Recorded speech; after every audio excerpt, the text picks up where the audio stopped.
지금은 어떤 시대입니까? 이런 질문을 하니까 지금은 소녀시대입니다. 이렇게 대답하고 싶어하는 분도 계시는 것 같아요. 그럼 지금은 코로나 시대죠. 그리고 온라인 시대라고 지난주에 또 말씀 나누었습니다. 언택트 시대다. 이렇게 사회적으로 얘기를 하고 있습니다. 영적으로 보면 지금은 어떤 시대입니까? 성령 시대입니다. 산업혁명 시대는요, 산업을 잘 일으켜야 성공할 수가 있습니다. 영국에서 산업혁명이 일어나서 국부를 가져가고 세계 헤게모니를 영국에서 차지하게 됐죠. 시대를 잘 파악한 거예요. 자본주의 시대는 뭐가 있어야 성공합니까? 자본이 있어야 돼요. 뭐니 해도 머니더라. 자본이 있어야 성공을 합니다. 정보화 시대에는 뭐를 알아야 합니까? 정보를 먼저 알아야 돼요. 정확한 정보를 알아야 뒤처지지 않습니다. 이와 같이 사회적으로는 이렇습니다. 영적으로도 근데 마찬가지입니다. 지금이 어떤 시대인지를 알아야 돼요. 여러분, 우리 하나님은 성삼위 하나님이십니다. 성삼위 하나님은 영원하십니다. 그런데 인간들이 편의상 이해하기 쉽게 예수님 이전 시대를 뭐라고 하냐면 성부 시대라고 합니다. 예수님이 계시던 시대를 성자 시대라고 합니다. 예수님 이후의 시대를 성령 시대라고 합니다. 그러면 지금은 무슨 시대입니까? 두말할 나위가 없습니다. 성령 시대입니다. 그러니까 사회적으로 시대의 흐름을 잘 파악하지 못하면 뒤처집니다. 성공하기를 원하는 사람들은 사회가 어디로 흘러가는지를 잘 읽어야 돼요. 마찬가지입니다. 영적으로 신앙생활을 제대로 하려면 지금이 어떤 시대인지를 잘 파악해야 합니다. 근데 어떤 그런 분들이 계셔요. 예수 그냥 믿으면 되지. 그렇지 않습니다. 예수 믿는 게 그렇게 쉽지가 않습니다. 예수 그렇게 믿는 게 아닙니다. 내가 맘먹고 믿으면 되지.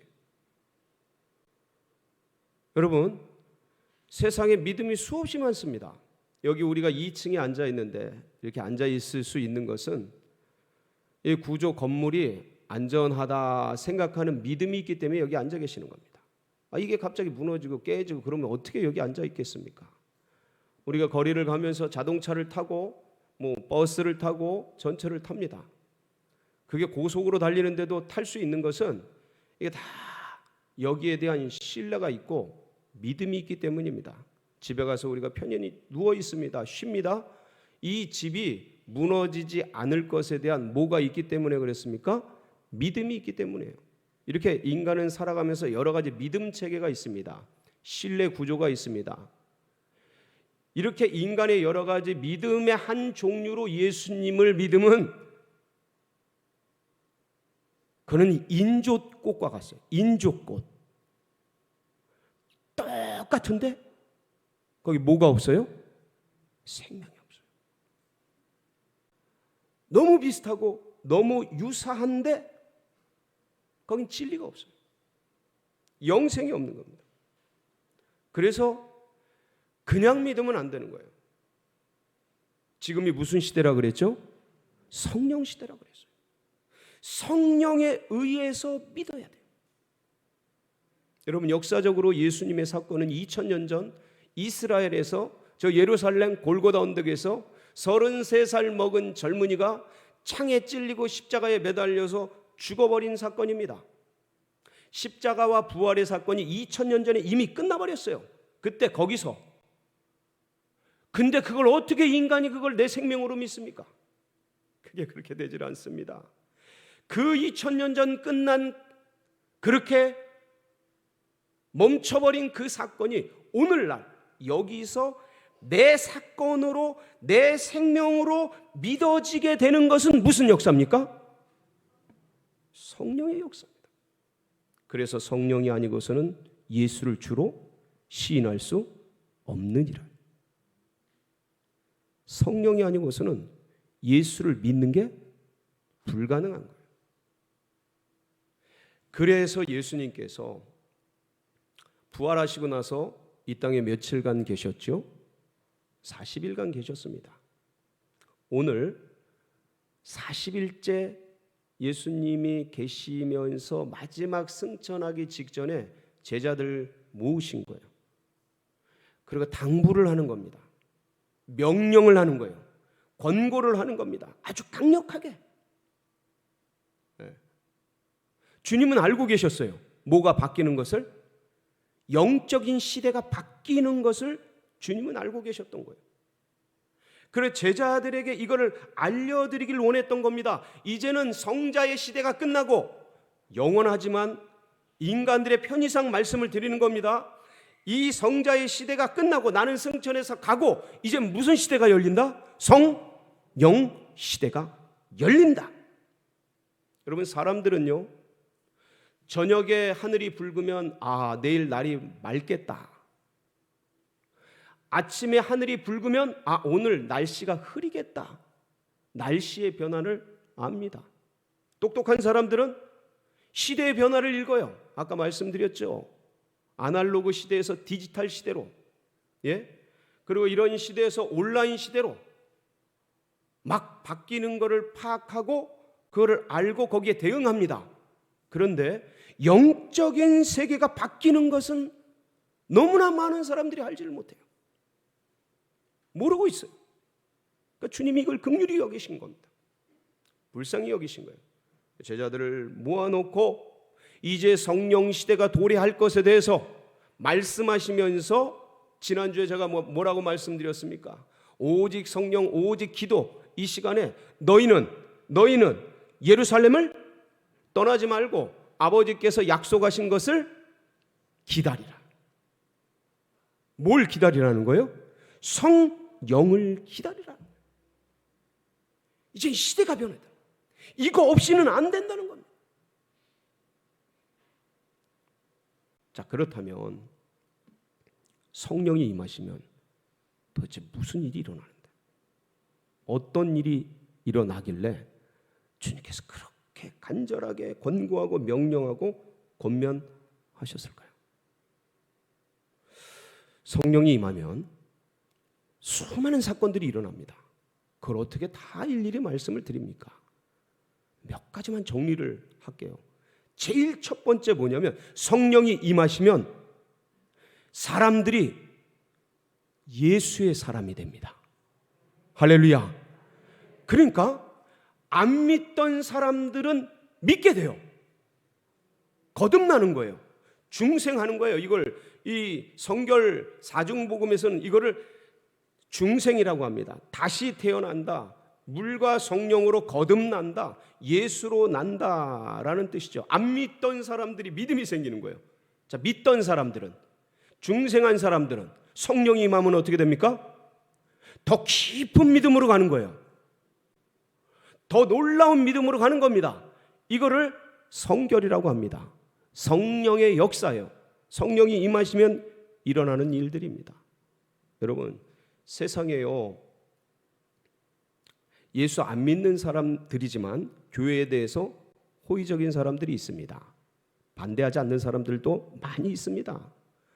예수님에 대해서 괜찮아하는 분들도 많이 있습니다. 그런 분들이 많아요, 생각보다. 그리고 교회 내에도 들어와서 신앙생활을 하고 또 예배도 드리고 하는데 아직 예수님을 믿지 못하고 계시는 분들이 계셔요. 종교적으로는 기독교입니다. 적습니다. 그런데 아직 영적으로 주님을 만나지 못한 분들이 계셔요. 거듭나지 못한 분들이 계셔요. 그러니까 도를 구하는 구도자이시죠. 중생하기 원하는 구도자이시죠. 성령이 임하면, 여러분, 사람이 믿고 싶다고 믿어지는 게 아니라니까요. 지적으로 동의한 게 그게 다 된 게 아니라니까요. 그러니까 내가 믿지만 성령이 임하면 어떻게 된다고요? 믿어지는 믿음이 생깁니다. 이게 하늘의 선물이에요. 하늘의 은혜예요. 그러니까 놀랍게도 그렇게 안 믿어졌던 거 그냥 알고는 있죠. 머리로 지식으로는 알고 있는데 이게 2000년 전 십자가에서 돌아가신 그분에 대해서 알고 있는데 그 나를 위해 돌아가신 사건으로 믿어지는 놀라운 은혜가 이 성령이 임할 때 역사되는 겁니다. 여러분, 이 성령 꼭 받기를 축복합니다. 그리고 더 깊은 믿음으로 들어가요. 왜 중생했어도요, 마치 출애굽한 백성들처럼요, 가다가 목마르면 원망이 나오고, 광야에서 힘들면 그냥 애굽으로 돌아가고 싶다, 애굽으로 돌아가고 싶다, 이런 생각이 많이 납니다. 중생한 분들도 그래요. 죄가 있어서 넘어지고, 어느 때는 그 안 믿을 때가 좋았는데, 내 맘대로 먹고 마시고 그럴 때가 좋았는데 괜히 믿어가지고 그리고 하나님께 대한 원망이나 또 어려움이나 뭐 이런 게 있어서 옛 생각도 나고 애굽으로 돌아가고 싶고 그런 마음이 듭니다. 그런 게 찾아와요. 중생한 분들에게도 그런 것이 찾아옵니다. 그런데 성령이 임하시면 어떻게 됩니까? 애굽으로 돌아가려는 생각이 싹 날아갑니다. 하나님께 대한 원망이 싹 사라집니다. 깊은 믿음으로 들어가는 거예요. 감정적, 상황적 여기에 지배를 받던 사람들이 성령이 임하면요, 감정을 다스리고 세상을 다스리고 환경을 지배하면서 나아가는 놀라운 역사가 일어나게 됩니다. 사도들을 생각해 보세요. 그 얼마나 불안해하고, 그분들이 다 예수님 믿은 분들 아니겠습니까? 중생한 사람들이에요. 지금으로 말하면, 성결의 교리로 말하면 중생한 분들이라고요, 제자들이. 그런데 예수님 부인하고 저주하고 맹세하고, 도망가고, 자기들끼리 잘났다고 내가 우선이라고 수없이 싸우지 않습니까? 중생에도 그런 게 있다니까요. 그런데 성령 받고 보세요. 그분들이 우리랑 성정이 똑같은 분들입니다. 아니, 어부들이에요. 어떤 면에서는 우리보다 더 그렇다고요. 그런데 성령 받으니까 그동안 겁나서 숨어있고 불안해하던 그들이 나아가서 예수를 그리스도라고 막 전하잖아요. 뭐 특별한 게 있었던 게 아니에요.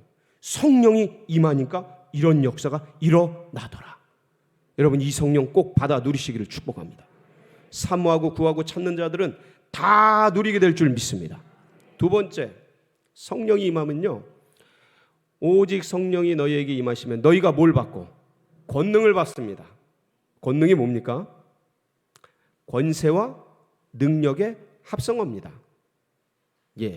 권세와 능력의 합성. 이 땅의 권세가 아니에요. 세상의 권세가 아니에요. 하늘의 권세입니다. 하늘의 능력이에요. 이 권능이 여러분 가운데 임재하기를 축복합니다.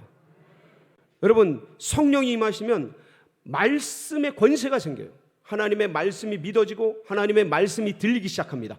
그러면서 이게 원래는 이거 아무리 읽어도 사실은 어떤 면에서는 읽기는 읽고 좋다고 하니까 읽고 의무적으로 집사니까 권사니까 목사니까 읽고 뭐 그러는데, 신학자니까 읽고 그러는데, 어느 날 성령이 임하면 이 말씀이 생명으로 다가옵니다. 이 말씀이 진리로 다가와요. 진짜로 이 말씀대로 역사하는 것을 믿게 되고 알게 됩니다. 그러면서 뭐가 생겨요? 우리 말에도 권위 생겨요. 우리 입술에도 권세가 생깁니다. 입술에 확신이 생겨요. 이게 권능이거든요.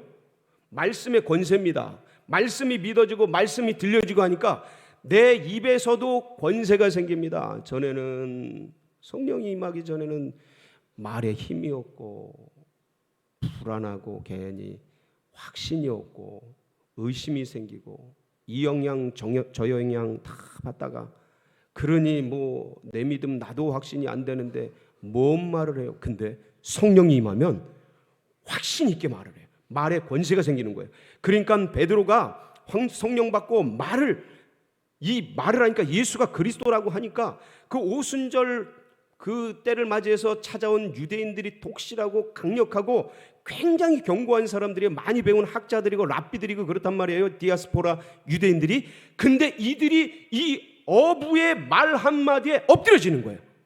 도대체 뭐예요? 성령이 임하니까 말씀이 믿어지고 영이 확증되니까 내 입에서 말 한마디가 권세가 생긴 거예요. 여러분 모두의 입술에 학자의 권세가 생기기를 축복합니다. 이건 말을 하니까 3,000명이 막 엎드려지고 5,000명이 엎드려지는 거예요. 그 똑똑한 유대인들이.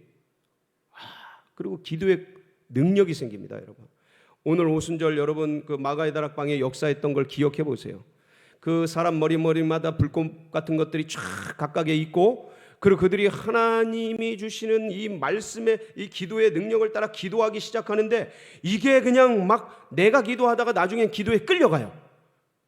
영이 기도해. 영의 기도가 나오는 거예요. 영의 기도.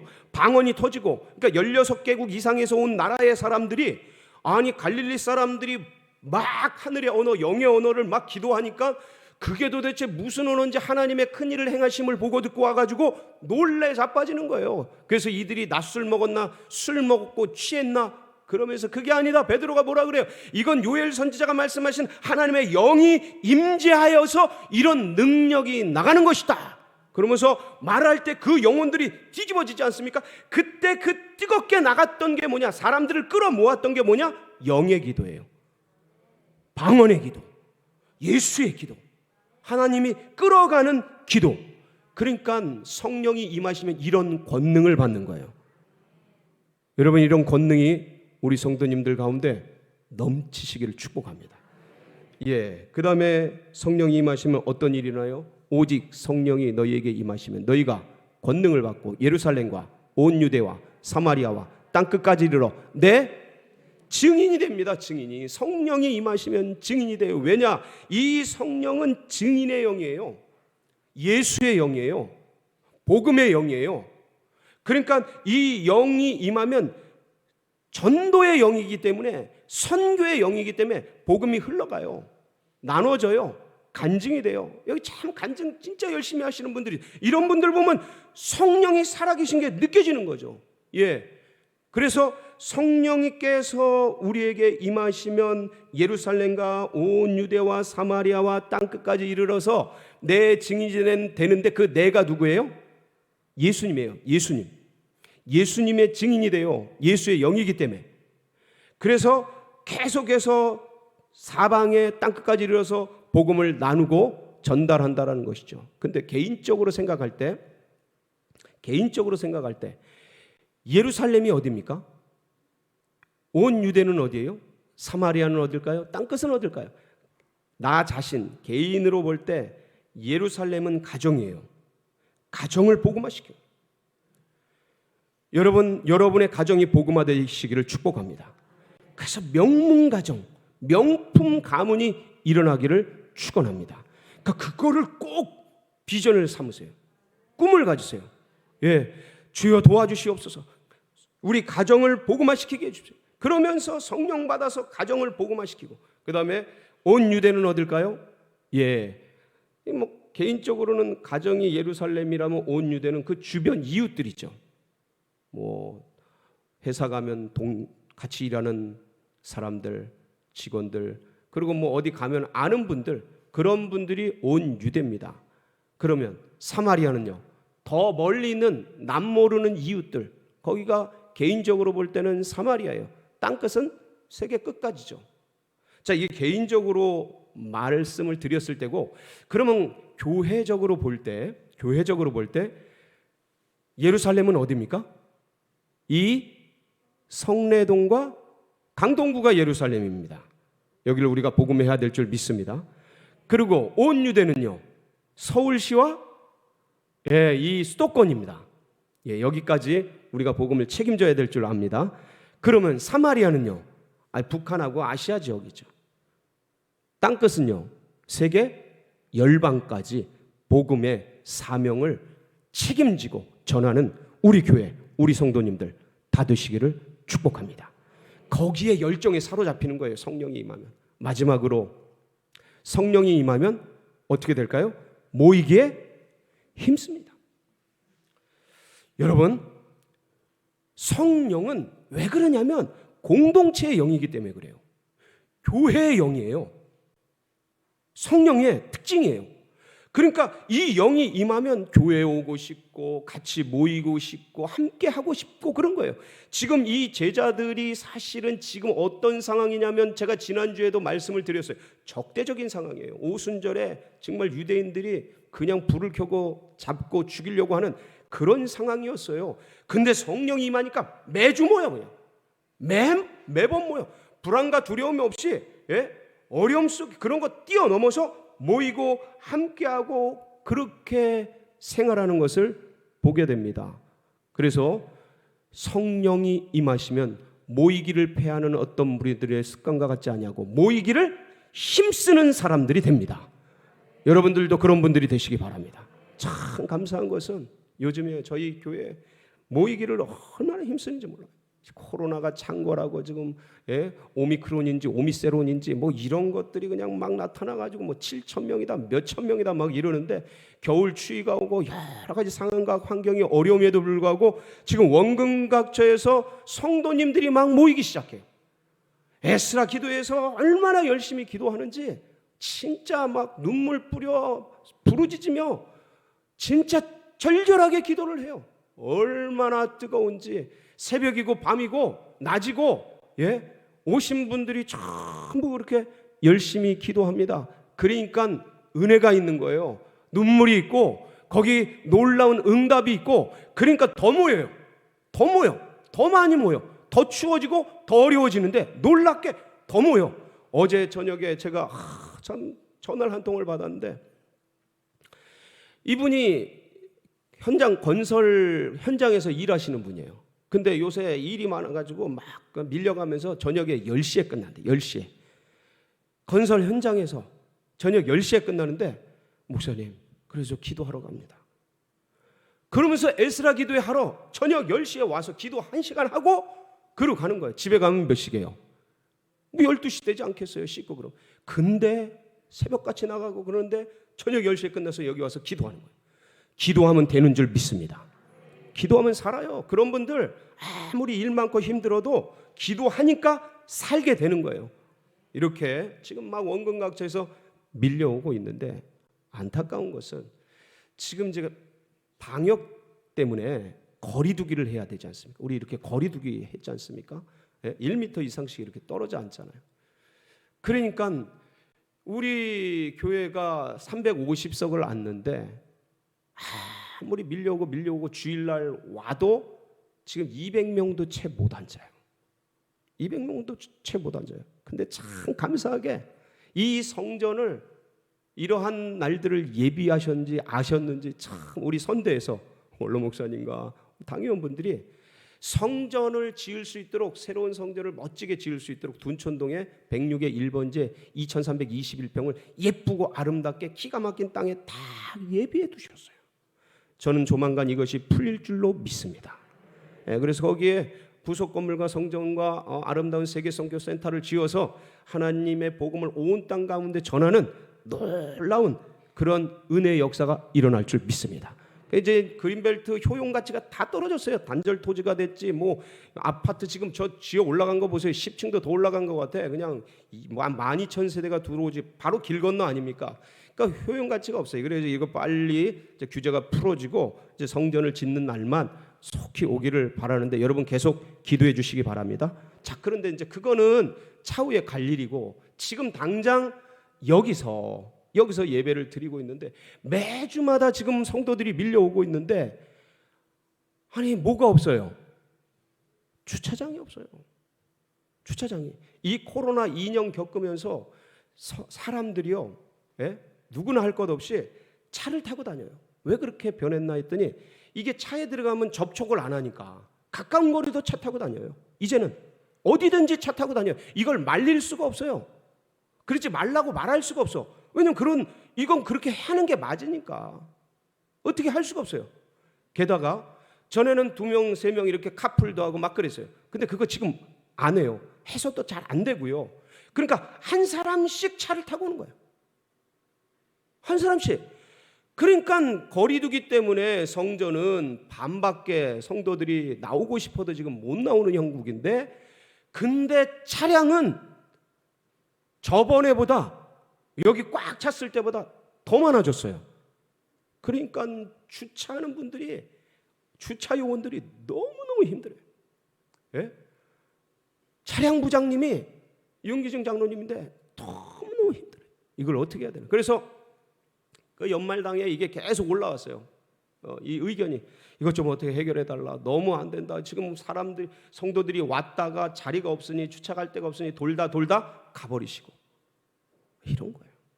그래서 연말당회에서 당회원들이 그 부분에 대해서 심사숙고하다가 결정을 내렸어요. 결단을 했어요. 주차장을 짓자. 근데 전에 나왔던 의견은 여기다가 주차 건물을 짓는 거예요. 그러면 이 주차 건물은 비용도 많이 들고, 그다음에 돌아서 들어가면서 자리도 뭐 몇 대 못 대고 이러는 어려움이 있었어요. 근데 의논하면 참 기가 막힌 게 지혜를 주신다고 우리 당회원들이 막 의논을 하는데 한 분께서 주차 타워를 지면 해결될 수 있습니다. 이 아이디어를 내신 거예요. 주차 타워라는 게 뭐냐면 조그마한 면적인데 높이 짓는 거예요. 그래서 거기에 엘리베이터, 차량 엘리베이터가 있어가지고 착착착착착 넣는 거야. 그러니까 우리 땅 주차장을 얼마 안 이렇게 주차 건립하는데 안 써도 그냥 높이 올라가서 많은 차량이 되고 나머지 땅은 그대로 사용할 수 있는 거야. 이게 말로 하면 어려워요. 그래서 제가 그림을 준비했어요. 예, 이렇게 그림을 준비했는데 저게 우리 본당이에요. 그 앞에 주차장이 크게 있잖아요. 저 빨간 게 주차 타워 자리예요. 조만큼만 차지하면 높이 쫙 20층 높이 40m 올라가는 거예요. 저게 얼마 안 되는 뭐 차량 몇 대 되는 자리입니까? 나머지는 다 쓸 수 있는 거예요. 그대로 될 수 있는 거예요. 버스도 되고 다 돼요. 근데 다음 장면 이렇게 보면 어떻게 생겨? 이렇게 생긴 거예요. 아, 멋있지 않습니까? 예, 다음.